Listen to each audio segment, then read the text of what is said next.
This is a brief video tutorial on how to pull data from sec.gov.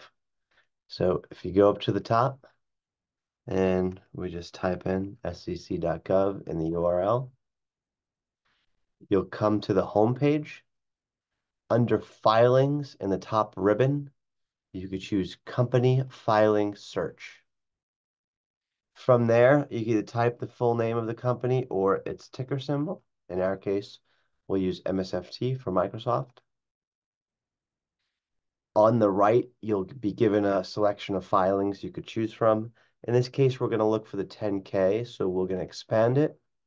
And we're not going to click on the link here. We're going to click on the filing.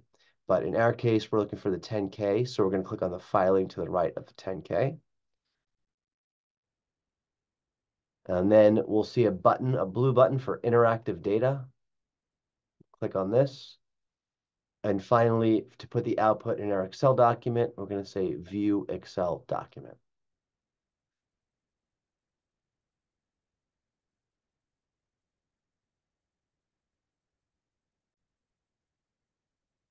After we download it, we'll open it in Excel. Let's say there's an XLSX, and you'll be able to see on the bottom the statements that you want. We have income statement, balance sheet, cash flow statement, and you could use these for your accounting project.